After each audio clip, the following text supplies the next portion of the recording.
Hello friend, आप देख रहे हो हमारा चैनल ग्रोवोक्स।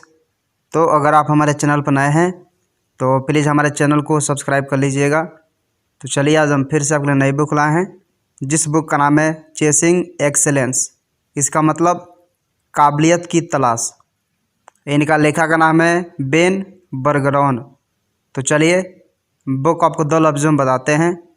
चेसिंग एक्सेलेंस में हम देखेंगे कि एथलीट्स किस तरह से खुद को तैयार करते हैं। इस किताब से हम सीखेंगे कि किस तरह से आप भी खुद को काबिल बना सकते हैं और अपने काम में माहिर बन सकते हैं। यह किताब उनके लिए है जो मानते हैं कि किसी काम में माहिर होना सबके बस की बात नहीं है। यह बुक किसके लिए है? वे जो एक एथलीट हैं या बनना चाहते हैं, वे जो एक कोच हैं, वे जो एथलीट्स की काबिलियत और कामयाबी के राज के बारे में जानना चाहते हैं। अध्याय नंबर 1, यह किताब आपको क्यों पढ़नी चाहिए। शायद इस सवाल ने आपको भी कभी परेशान किया हो कि किस तरह से ये एथलीट्स अपने खेल में इतने माहिर होते हैं। आखिर इनके पास क्या ऐसा है जो यह दुनिया को पीछे छोड़ देते हैं।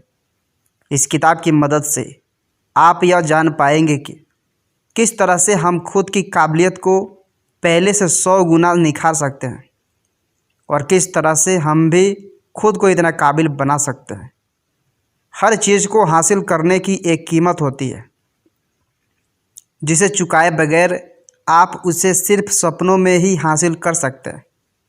इस किताब में हम जानेंगे कि इतनी ज़्यादा काबिलियत हासिल करने के लिए कितनी कीमत चुकानी होगी और वह आप किस तरह से चुका सकते हैं। इस बुक को पढ़कर आप सीखेंगे खुद को सीमाओं से बाहर ले जाने के लिए क्या करना होगा, अच्छा सोचने से अच्छे नतीजे कैसे मिल सकते हैं, जिद किस तरह से आपको कामयाब बना सकती है। अध्याय नंबर 2, किसी काम को बेहतर तरीके से करने के लिए उसमें अपना लगाव पैदा कीजिए।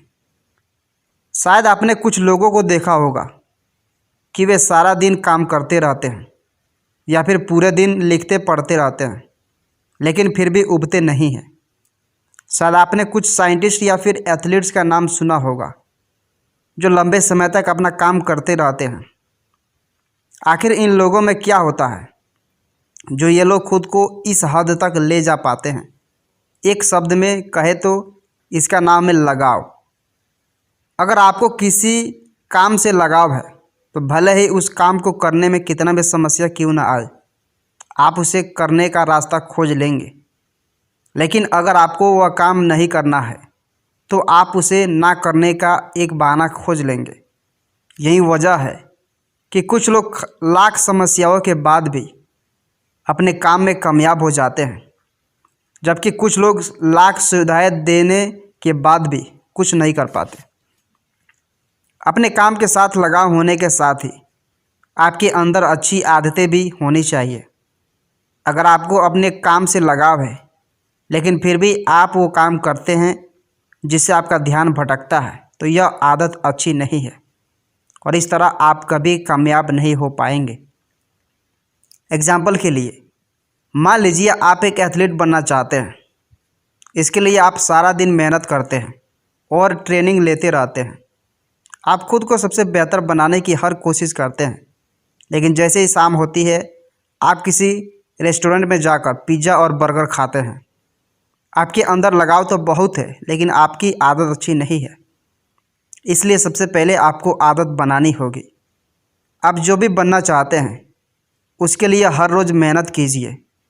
अगर आपको किसी काम में माहिर बनना है तो आपको उस काम को कम से कम 10,000 घंटे देने के होंगे।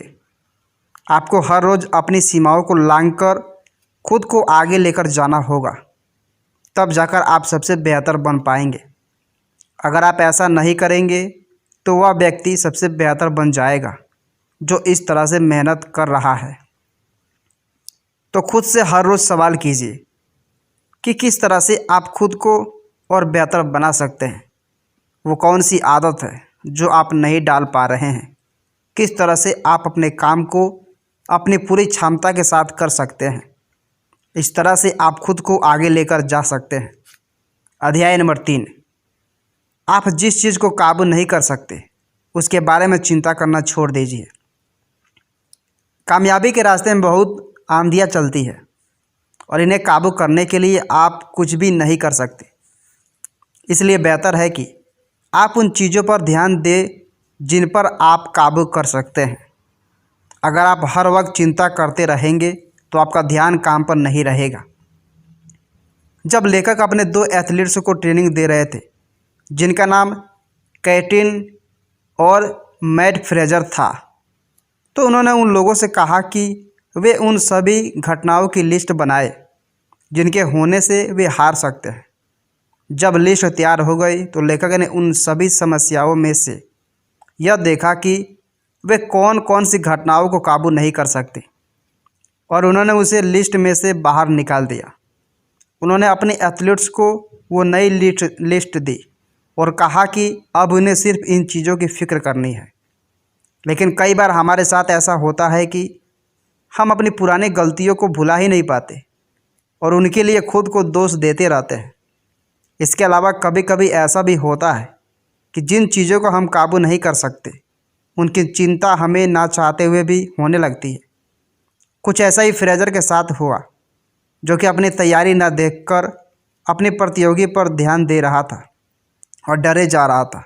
इस तरह से वे हार गए। अगर आप अपनी पुरानी गलतियों के लिए खुद को माफ़ नहीं कर पा रहे हैं तो आप माइंडफुलनेस प्रैक्टिस कीजिए। आप 5 मिनट तक आंखें बंद करके सांस लीजिए।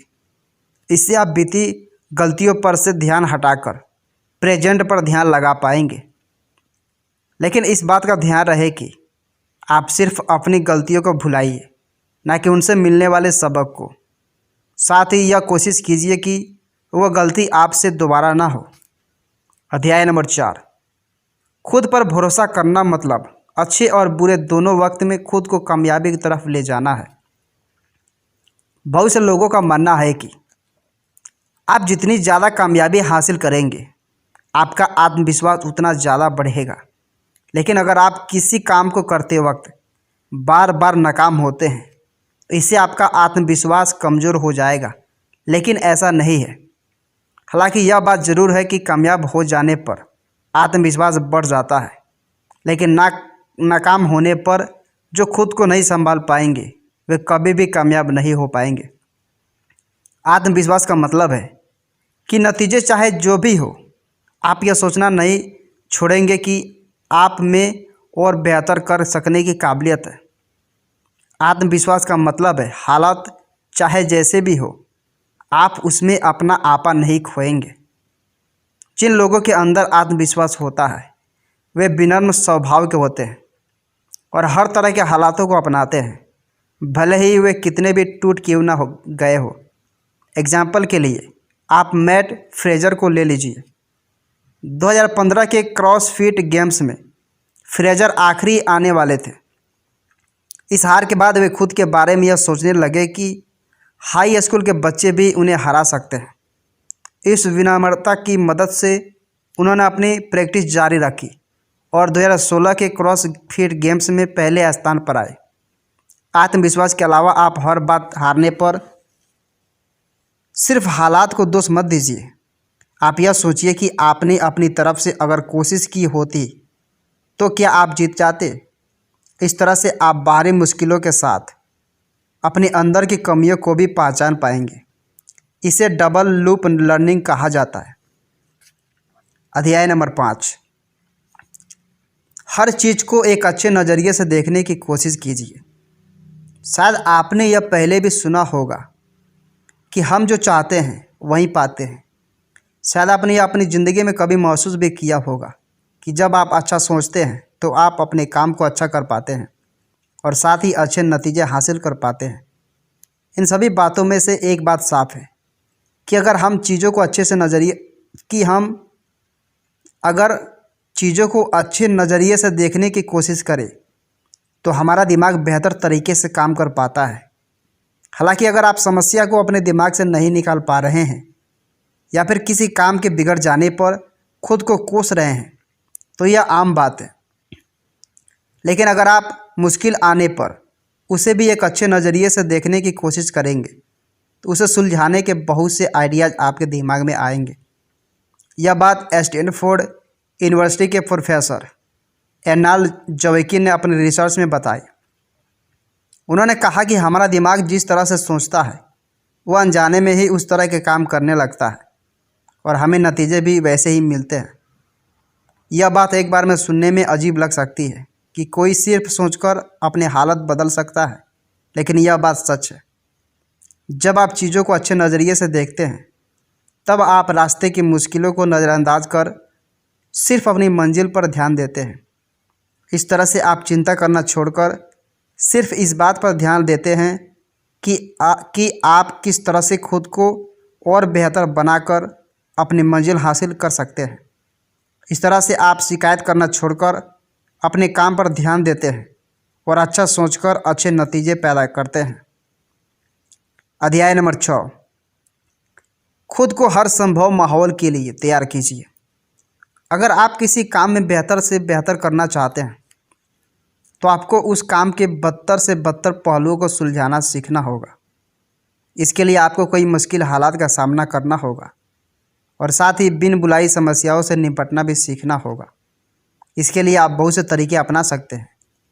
एक तरीका यह है कि आप अपनी शारीरिक क्षमता को उसकी आखिरी सीमा तक लेकर जाइए। आप अपने ट्रेनिंग को मुश्किल बनाते जाइए जिससे आपका शरीर उस तरह की समस्याओं को झेलने के काबिल बन जाए। लेखक ने कैटरीन और मैट फ्रेजर को ट्रेनिंग देते वक्त यही तरीका आजमाया था। उन्होंने बहुत ठंडे पानी में तैरने के लिए कहा, लेकिन डेविस डोटिर नहीं मार रही थी। उसे लग रहा था कि इस तरह के ट्रेनिंग का कोई फ़ायदा नहीं होगा, लेकिन बाद में लेखक के समझाने पर वह मान गई। इस तरह की बिन बुलाई समस्याओं से लड़ना सीखकर आप खुद को किसी भी तरह की समस्याओं के लिए तैयार कर सकते हैं। जब आप ऐसा करते हैं तो आप अपने दिमाग को यह सोचने के लिए तैयार करते हैं कि जब उसे कुछ समझ में ना आए तो उसे क्या करना चाहिए।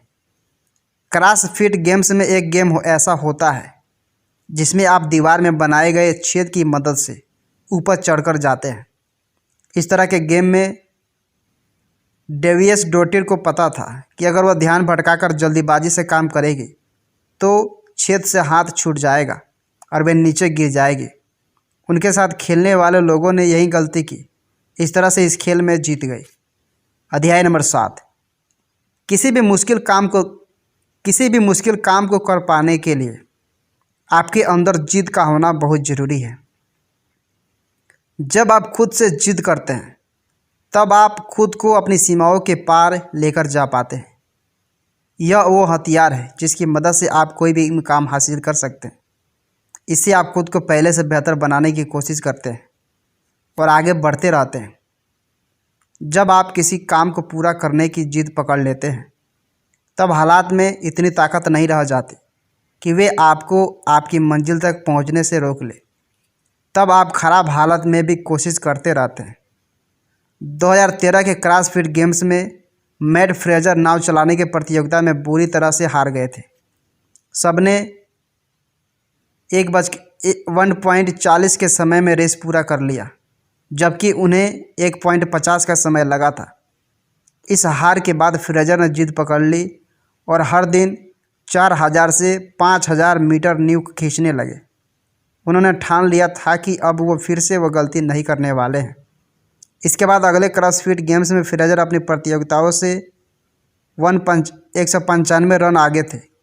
वे चाहते थे बिना कुछ किए जीत जाते, लेकिन फिर भी वे अपना पूरा जोर लगाकर आगे बढ़ते रहे। उसके अगले 2 प्रतियोगिताओं में भी उन्होंने पूरा जोर लगाया। इस तरह से उन्होंने जीत की ट्रॉफी को अपने नाम किया। कामयाबी का मतलब यह नहीं है कि आप कोई मुकाम हासिल कर ले। इसका मतलब होता है कि हर वक्त खुद को पहले से बेहतर बनाने की कोशिश करना चाहिए। जब आप रुक जाएंगे तब आप हार जाएंगे।